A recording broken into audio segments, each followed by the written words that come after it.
When WCOA began broadcasting, there was yet to be a decision on whenever commercial content might be permitted on any station. But by 1930, that question had been resolved, and by the early 30s, the creative talents engaged in drama and comedy were at work also preparing ads. Thousands were developed, many overblown and wordy by 1991 standards, but some were classics, bringing enduring success to their products. Periodically, great musical jingles surfaced, sometimes with vocal talent that launched new career paths. Happily, many of those great moments appeared on WCOA and have survived to be remembered during the 65th station anniversary. See if you recall these.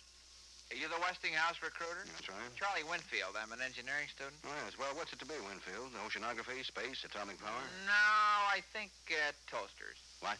I thought it over, and I'd like to help Westinghouse to get the toast to come up nice and golden brown. So we're offering men with your training jobs that could change the world, like helping put a man on the moon. How can I help put a man on the moon until we get the toast coming up nice and golden brown? Are you implying that Westinghouse toasters... No. Everybody's toaster makes technically perfect toast only 67.2% of the time on the von Schlichter rye to English muffin scale. But we're working on atomic power. Now, first things first, as we say in toastal engineering, get the raisins to keep from sticking on the little wire things, and the caraway seeds will take care of themselves. With a name like Smucker's, it has to be good. You can tell that just by looking at the label with the old-fashioned woman at the stove. Nowadays, people are very concerned over package design, and every so often some fancy design expert wants to know how we decided on that old-fashioned lady to represent 43 flavors of jams and jellies. Well, this is a story.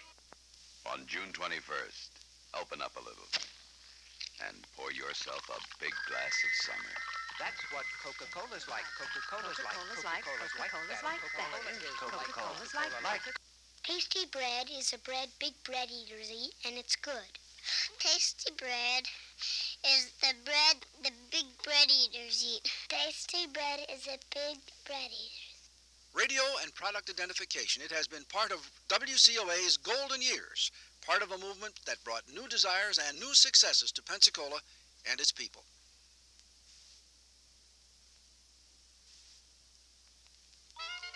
The year was 1938. Pensacola, like much of the nation, was still floundering in the depths of depression, but by now, there were stirrings overseas which had many citizens worried. War might be in the offing. There were other local concerns, too, and in the taping of that year, WCOA carried a story which had this headline. After over 100 years of operation, the Baghdad Land and Lumber Company in Santa Rosa County is closed down. It and other forest operations nearby have seriously been slowed by economic conditions. There was a slow tying together of these story threads, for if the tree-filled land would no longer serve lumber mills, what would it be used for? It was then that another story broke suddenly and unexpectedly. WCOA quoted three sources, John and James Pace, whose family had extensive land holdings in this and Santa Rosa County, and James Allen, who had built a national reputation in the paper-making business. Their announcement said, "These local interests will combine forces to build what will be called the Florida Pulp and Paper Company, to be located on vacant property at Cantonment. The plant will make an industrial grade of craft paper, which may also be converted to other uses." By late 1938, work was in progress on the plant, and by 1939, WCOA would announce, "Today, in impressive ceremonies in Cantonment, the Florida Pulp and Paper Company began operations. It becomes the third major manufacturing plant, after Newport Industries and Armstrong Cork Company, to operate here.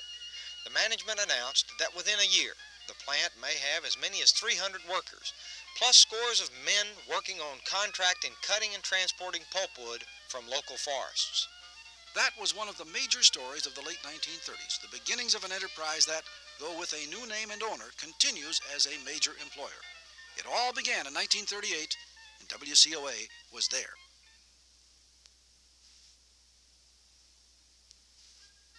The year was 1943. By now, the United States had been at war for a year and a half, and the bay at Pensacola was frequently clogged with merchant vessels preparing to move on under convoy coverage, and the local economy was, well, stagnant. On the waterfront, the ancient wooden piers built by the railroads at the turn of the century were largely idle, for by now there were few interests in pursuing trade here. It was then that a group known as the President's Civic Roundtable developed an idea. Head of that group, which represented perhaps a dozen clubs such as Lions and Rotary, felt that if a local body were formed to gain possession of those docks and to operate them, the city might begin the road back to its one-time dominant position as a shipping center. Leader of the movement was Lions Club President Calvin Todd, who told WCOA, "We wanted to have the state pass an enabling act to form a port authority which, through negotiation, might gain possession of the docks and perhaps also be given small taxing power. There was immediate support community-wide for the idea." State Senator Philip Beale became champion of the idea in Tallahassee, and late in the year, the final paperwork was complete. The Port Authority was a fact. WCOA News followed the initial meetings of the body as members were appointed by the City Council. There were attorneys, industrialists, owners of small shipping-related firms, and civic leaders. However, the authority had one big problem. It had no money and had been denied the hoped-for taxing power. In the meantime, Todd and others worked to find revenue sources. They did so at the end of the war and to prepare for the future. That first step, reported by WCOA in 1943, was the beginning of the comeback for the Port of Pensacola.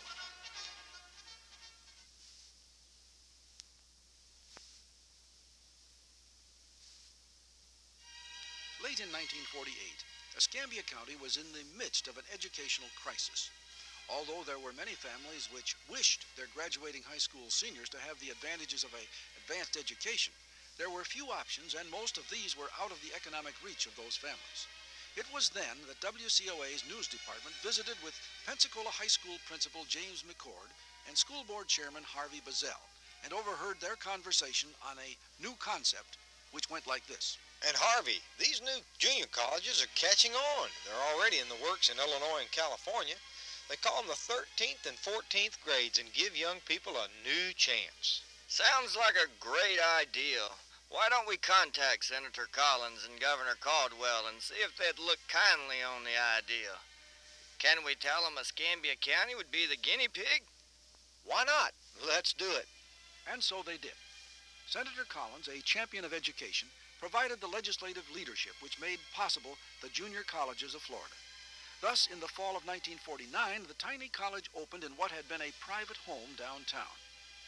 The Aiken House hosted 127 students, and when WCOA visited there in the first month to see what was happening, its reporter found serious students pursuing normal college work, with Principal McCord and a small faculty insisting on hard work and discipline.